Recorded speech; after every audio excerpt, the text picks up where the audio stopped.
اے پیغمبر میری طرف سے لوگوں کو کہہ دو کہ اے میرے بندو، جنہوں نے اپنی جانوں پر زیادتی کی ہے اللہ کی رحمت سے نا امید نہ ہونا، اللہ تو سب گناہوں کو بخش دیتا ہے،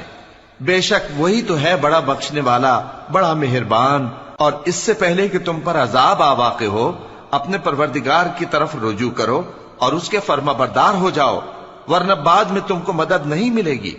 اور اس سے پہلے کہ تم پر ناگہاں عذاب آ جائے اور تم کو خبر بھی نہ ہو اس نہایت اچھی کتاب کی جو تمہارے پروردگار کی طرف سے تمہاری جانب نازل ہوئی ہے پیروی کرو۔ ایسا نہ ہو کہ اس وقت کوئی شخص کہنے لگے کہ ہائے اس کوتاہی پر افسوس ہے جو میں نے اللہ کا حق ماننے میں کی اور میں تو ہنسی ہی کرتا رہا،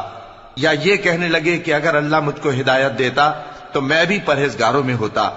یا جب عذاب دیکھ لے تو کہنے لگے کہ اگر مجھے پھر ایک دفعہ دنیا میں جانا ہو تو میں نیکوکاروں میں ہو جاؤں۔ ارشاد ہوگا کیوں نہیں،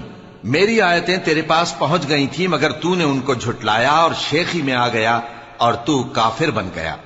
اور اے مخاطب، جن لوگوں نے اللہ پر جھوٹ بولا تم قیامت کے دن دیکھو گے کہ ان کے چہرے سیاہ ہو رہے ہوں گے، کیا تکبر کرنے والوں کا ٹھکانہ دوزخ میں نہیں ہے؟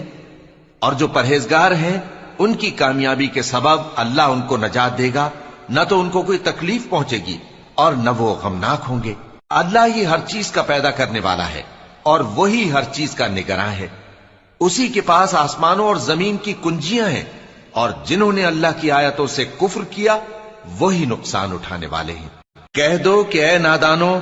تو کیا تم مجھ سے یہ کہتے ہو کہ میں غیر اللہ کی پرستش کرنے لگوں؟ اور اے پیغمبر تمہاری طرف اور ان پیغمبروں کی طرف جو تم سے پہلے ہو چکے ہیں یہی وہی بھیجی گئی ہے کہ اگر تم نے شرک کیا تو تمہارے اعمال برباد ہو جائیں گے اور تم نقصان اٹھانے والوں میں ہو جاؤ گے، بلکہ اللہ ہی کی عبادت کرو اور شکر گزاروں میں رہو۔ اور انہوں نے اللہ کی قدر شناسی جیسی کرنی چاہیے تھی نہیں کی،